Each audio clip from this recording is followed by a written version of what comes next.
Hello everyone, welcome back to my channel. And आज का जो हमारा ये लेक्चर होगा, इसके अंदर हम क्या देखने वाले हैं, करंट अफेयर्स का पार्ट 2। मई मंथ के या अप्रैल मंथ के कुछ इम्पॉर्टेंट चीज़ें जो हैपनिंग्स हुई हैं उनके बारे में आज हम देखेंगे। आज उन्हीं को हम डिस्कस करेंगे। So let's start the lecture. सबसे पहला हमारा है कि नेक्स्ट 5 ईयर्स जो हैं उनको एक्सपेक्ट किया जा रहा है कि वो सबसे ज़्यादा गर्म होंगे। तो ये रिपोर्ट किसने दी है? वर्ल्ड मेट्रोलॉजिकल ऑर्गेनाइजेशन ने दी है। ये एक इंटर गवर्नमेंटल ऑर्गेनाइजेशन है जिसके 193 मेंबर स्टेट्स हैं। इसका हेडक्वार्टर जेनेवा स्विट्जरलैंड के अंदर है। एंड इसको फॉर्म किया गया था, या मैं बोलूँ एस्टैब्लिश किया गया था, मार्च 1950 के अंदर। एंड ये यूएन की ही एक एजेंसी है, स्पेसिफिकली जो डेडिकेट की गई है वेदर और क्लाइमेट के रिस्पेक्ट में। तो ये उसी के रिस्पेक्ट में सारे काम देखती है, ये रिपोर्ट्स देती है। इसके बाद नेक्स्ट हमारा आता है, इसरो ने अनाउंस किया है एक न्यू ऑनलाइन ट्रेनिंग प्रोग्राम, जिसको क्या बोला है, स्टार्ट। तो सबसे पहले तो इसरो का देख लीजिए। इसरो का फुल फॉर्म क्या है? इंडियन स्पेस रिसर्च ऑर्गेनाइजेशन, जिसको एस्टैब्लिश किया गया है 1969 के अंदर। And to be very specific, अगस्त मंथ के अंदर किया गया था। इसरो का हेडक्वार्टर किधर है? बेंगलुरु के अंदर है। करंट चेयरमैन कौन है इसरो के?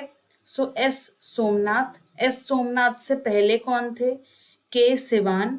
फर्स्ट चेयरमैन की अगर मैं बात करूं तो फर्स्ट कौन थे? विक्रम साराभाई। ठीक है, तो ये तीनों आपको याद रखने हैं। अभी करंट कौन है? एस सोमनाथ। इससे पहले कौन थे? के सिवान। अभी करंट कौन है? विक्रम साराभाई। इसके बाद जो स्टार्ट है वो क्या है? एक तरीके से ऑनलाइन ट्रेनिंग प्रोग्राम है, जिसको हम क्या बोलते हैं, स्टार्ट। अब स्टार्ट की भी फुल फॉर्म है, क्या है?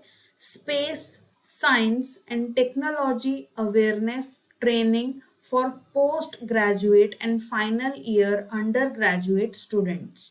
तो ये है पूरी स्टार्ट की फुल फॉर्म। जो इंडियन स्टूडेंट्स हैं उनको एनेबल किया जा रहा है इस प्रोग्राम के जरिए कि वो प्रोफेशनल्स बने और स्पेस और साइंस एंड टेक्नोलॉजी के, ठीक है, इस फील्ड में वो लोग आए। अब नेक्स्ट पॉइंट हमारा आता है कि एक रशियन राइटर है जिसका नाम क्या है? मारिया स्टेपानोवा। ठीक है, मारिया स्टेपानोवा को एक अवार्ड दिया गया है। ठीक है, अवार्ड का नाम क्या है? Leipzig book prize 2023। Leipzig book prize 2023। ये किसको दिया गया है अभी 2023 में? मारिया स्टेपानोवा को। मारिया स्टेपानोवा कौन है? एक रशियन राइटर हैं और अभी ये करेंटली बर्लिन में रह रही हैं। इनको कौन सी नॉवल के लिए दिया गया है? तो इन मेमोरी ऑफ मेमोरी। ठीक है, ये जो लेप्जिप अवार्ड है या ये बुक प्राइज है, ये किस लिए दिया जाता है? ये लिटरेरी वर्क के लिए दिया जाता है। ये एक प्रेस्टिजियस लिटरेरी वर्क है एंड साल में एक बार ही दिया जाता है। 1994 से इस अवार्ड को देने की शुरुआत की गई थी। अब नेक्स्ट अगर मैं बात करूं ऑपरेशन करुणा, तो इंडिया ने शुरू किए कुछ ऑपरेशंस अभी रिसेंटली में। तो अभी रिसेंट का एक ऑपरेशन है, उसका नाम है ऑपरेशन करुणा। तो ये करुणा ऑपरेशन जो इंडिया ने शुरू किया है, ये असिस्ट करने के लिए म्यांमार को। तो ये इंडिया का एक इनिशिएटिव लिया है इंडिया ने कि उनको हेल्प करने के लिए, जो वहां पे साइक्लोन है मोचा, वहां से अफेक्ट हुए हैं। जैसे म्यांमार के अंदर एक साइक्लोन आया जिसका नाम रखा मोचा, तो उस साइक्लोन से अफेक्टेड लोगों की हेल्प करने के लिए एक इंडिया ने एक इनिशिएटिव लिया एंड ऑपरेशन किस नाम से चलाया? ऑपरेशन करुणा। इसी के साथ आपको दो और ऑपरेशंस पता होना चाहिए, एक ऑपरेशन दोस्त और एक ऑपरेशन कावेरी। तो अगर मैं बात करूं ऑपरेशन दोस्त किसके लिए है? ऑपरेशन दोस्त जो था वो उसके लिए था जो टर्की के अंदर अर्थक्वेक आया था, तो टर्की और साइरिया की हेल्प करने के लिए इन्होंने, मतलब इंडिया ने जो इनिशिएटिव लिया था वो ऑपरेशन दोस्त नाम से लिया था। And on the other hand operation Kaveri जो है, इंडियन एयरफोर्स जो ऑपरेशन कर रही थे एस्कवेट करने के लिए जो भी इंडियन सिटीजन्स हैं या फिर जो फॉरेन नेशनल्स हैं सूडान के अंदर, तो सूडान क्राइसिस को बचाने के लिए ऑपरेशन कावेरी है। ठीक है, तो ये कंट्री का नाम पूछ लेते हैं एग्जाम के अंदर। और अगर वापस से हम आए ऑपरेशन करुणा के अंदर, तो हमारे 3 इंडियन नेवल शिप्स को भेजा गया है इमरजेंसी रिलीफ मटेरियल्स और कई सारी चीज़ों के साथ उनको हेल्प प्रोवाइड करने के लिए। एंड शिवालिक, कमोरता और सावित्री, ये हैं हमारे इंडियन नेवल शिप्स के नाम। शिवालिक, कमोत्रा, सावित्री, ठीक है, ये 3 शिप्स के नाम है हमारे। इसके बाद हम आ जाते हैं हमारे नेक्स्ट पॉइंट पर। एक बुक को अभी लॉन्च किया गया है रिसेंटली, बुक का नाम क्या है? रिफ्लेक्शन। अब ये रिफ्लेक्शन बुक किसने लिखी है? नारायणन वघुल, ठीक है। इसके राइटर कौन है? नारायणन वघुल। तो अगर सिंपल पूछा जाए तो ये तो आप बता ही देंगे। अब इस बुक को लॉन्च किया फाइनेंस मिनिस्टर ने, तो फाइनेंस मिनिस्टर का नाम तो आपको पता ही होगा, निर्मला सीतारमन जी। इसके बाद हम नेक्स्ट आ जाते हैं, हमारा इमिग्रेंट अचीवमेंट अवार्ड दिया गया है। किसको दिया गया है? तो नीली बेंदापुरी को दिया गया है। ये अभी हमारी करंट प्रेसिडेंट भी हैं पेन स्टेट यूनिवर्सिटी की। तो ये भी एग्जाम में क्वेश्चन पूछा जा सकता है कि पेन स्टेट यूनिवर्सिटी की करंट प्रेसिडेंट कौन है? तो नीली बेंदापुरी ही है। इसके बाद अब ये जो अवार्ड इनको दिया गया है, ये किस लिए दिया गया है? तो इमिग्रेंट अचीवमेंट अवार्ड जो इनको दिया गया है, ये इनके कंट्रीब्यूशन के लिए दिया गया है जो इन्होंने हायर एजुकेशन के अंदर दिखाया है यूएस के अंदर, ठीक है। इसके बाद एक चीज और, ये फर्स्ट फीमेल या फर्स्ट इंडियन है जो पेन स्टेट यूनिवर्सिटी के अंदर प्रेसिडेंट बनी है। तो ये इंडियन ओरिजिन की है, इसीलिए हम इसको पढ़ रहे हैं, नीली बेंदापुरी। नेक्स्ट आता है bill boards first Latin women of the year. किसको दिया गया है ये टाइटल? शकीरा को दिया गया है। ऑस्ट्रेलिया का हाईएस्ट सिविलियन ऑनर अवार्ड किया गया है, ये किसको दिया गया है? रतन टाटा को दिया गया है। सिंपल है, डायरेक्ट है, क्वेश्चंस एग्जाम के रिस्पेक्ट में इंपॉर्टेंट है, पूछे जा सकते हैं। इसके बाद फर्स्ट इंडियन मैन जिसने सबमिट किया है माउंट अन्नपूर्णा, तो उसका नाम आपको याद रखना है, अर्जुन वाजपेयी। तो जो ये अर्जुन वाजपेयी हैं, इन्होंने क्या करा है? माउंट अन्नपूर्णा पे सबमिट करा है अभी रिसेंटली के अंदर। और ये माउंट अन्नपूर्णा है कहाँ? ये नेपाल के अंदर है। और इन्होंने बेसिकली एक अपना एम लिया था, टारगेट लिया था कि जितने भी ये चोटियां हैं ना, जैसे इंडिया के अंदर या वर्ल्ड के अंदर जो भी 8,000 मीटर से ऊंची चोटियां हैं, माउंटेन पीक हैं, मैं उन पे सबमिट करूंगा। और 10 इंडिया की या वर्ल्ड की 10वीं सबसे ऊंची चोटी में से एक आता है माउंट अन्नपूर्णा, और उनका इन्होंने अभी सबमिट किया। तो ये इंपॉर्टेंट है। इसके बाद SCO डिफेंस मिनिस्टर्स की मीटिंग कहाँ पर की गई? न्यू दिल्ली के अंदर की गई। 28 अप्रैल को हुई थी ये। और SCO की फुल फॉर्म क्या है? Shanghai corporation organisation. इसको एस्टैब्लिश कब किया गया था? 2001 में किया गया था। और इसका हेडक्वार्टर कहाँ है? बीजिंग, चाइना के अंदर है। तो ये सारी चीजें आपको याद रखनी है। नेक्स्ट आता है summit of farm machinery technology inaugurated by confederation of Indian industry CII। तो बेसिकली ये जो हमारा टेक्नोलॉजी, ये जो फार्म मशीनरी टेक्नोलॉजी समिट है, इसको किसने इनॉग्रेट किया है? सिंपल क्वेश्चन बनेगा, CII ने इनॉग्रेट किया है।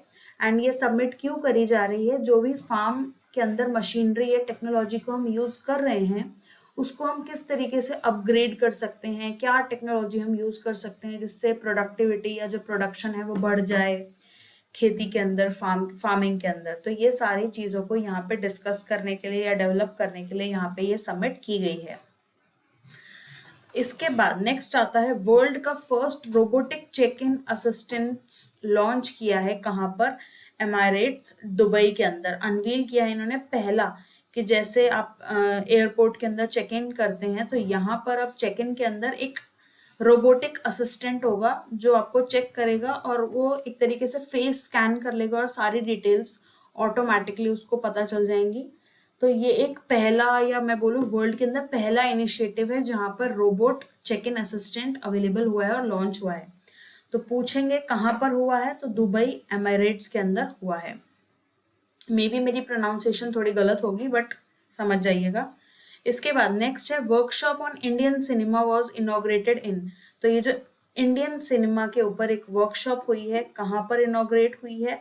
स्वामी कल्चरल सेंटर में हुई है, कोलंबो के अंदर, श्रीलंका। ठीक है, कोलंबो श्रीलंका, स्वामी कल्चरल सेंटर के अंदर। इसके बाद 8th edition international pharma India medical device 2023, ये किस मिनिस्ट्री ने लॉन्च किया है या किस मिनिस्ट्री के अंदर इसको ऑर्गेनाइज किया गया है, इनॉग्रेट किया गया है? तो ministry of chemical and fertilisers, ये पूछ सकते हैं एग्जाम के अंदर मिनिस्ट्री का नाम। और जो ये यूनियन मिनिस्टर हैं इस मिनिस्ट्री के, वो कौन है? मनसुख मंडाविया, मनसुख मंडाविया। इन्होंने ऑर्गेनाइज किया है इस बेसिकली प्रोग्राम को, इस एडिशन को न्यू दिल्ली के अंदर 26 मई एंड 27 मई के अंदर, मतलब इन दोनों दिनों के अंदर ये एडिशन का प्रोग्राम चला था।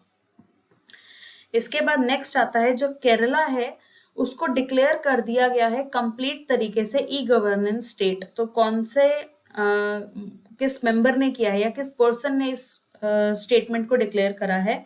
तो बेसिकली पिनारे विजयन। ठीक है, तो ये वहां के केरला के सीएम है, चीफ मिनिस्टर हैं, इन्होंने ही ये डिक्लेयर करा है एंड लॉन्च करा है Kerala fibre optical network project, Kerala fibre optical network project को।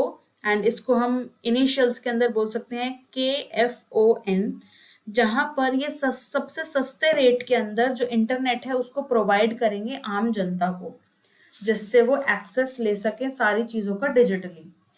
इसके बाद नेक्स्ट हमारा पॉइंट आता है कि नए टैक्स रूल्स को इंक्लूड किया गया है स्पेसिफिकली फॉर जो भी गेमिंग प्लेटफॉर्म्स है, ऑनलाइन गेमिंग प्लेटफॉर्म्स, उनके लिए। तो कुछ न्यू रूल्स बनाए गए हैं। तो बेसिकली टैक्स डिडक्ट किया जाएगा या टैक्स डिडक्टेड एट सोर्स यानी कि TDS। तो TDS will not be applicable अगर नेट विनिंग आपकी जो है वो एक्सीड नहीं कर रही है 100 रुपीज इन अ मंथ। तो 100 रुपीज इन अ मंथ से ज्यादा अगर आपकी एक्सीड कर रही है तभी आपका TDS कटेगा, अदरवाइज नहीं कटेगा। इसके बाद ट्रांस हार्बर लिंक ब्रिज, ये एक तरीके से अभी ब्रिज बन रहा है। हम एक्सपेक्ट कर रहे हैं कि इसकी जो मैं बोलूँ कंप्लीट हो जाएगी, इसकी कंस्ट्रक्शन कब तक हो जाएगी? नवंबर एंड दिसंबर के अंदर, 2023 ही ईयर के अंदर, इसी साल नवंबर दिसंबर के अंदर इसकी ओपनिंग कर दी जाएगी। एंड अगर हम इसकी लेंथ की बात करें तो 21,800 मीटर इसकी लेंथ है। एंड जब ये इनॉग्रेट हो जाएगा, इनॉग्रेट होने के बाद ये लार्जेस्ट सी ब्रिज होगा इंडिया का। सो इसीलिए ये इंपॉर्टेंट है। इसके बाद नेक्स्ट आ जाते हैं कुछ cases. Which 2 states have signed a memorandum of understanding for strengthening tourism and cooperation? तो बेसिकली कौन सी 2 स्टेट्स हैं जिसने साइन किए हैं मेमोरेंडम ऑफ अंडरस्टैंडिंग?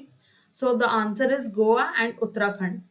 इसके बाद नेक्स्ट क्वेश्चन है, what is the inspiration behind the design of लोक सभा in the new parliament house? तो इंस्पिरेशन क्या थी जब लोक सभा को ये बना रहे थे न्यू पार्लियामेंट हाउस के अंदर? तो क्या थी inspiration? The answer is national bird of India, यानी कि आपको तो पता ही है। इसके बाद who has been elected as the chairperson of IAMAI? तो किसको बनाया गया है? So the answer is Harsh Jain. So thank you so much for watching and hopefully आपने अभी ये अंत तक देखी होगी वीडियो, एंड आपको अगर पसंद आई हो तो ज़रूर शेयर कीजिएगा अपने फ्रेंड्स के साथ। And thank you, see you in my next video.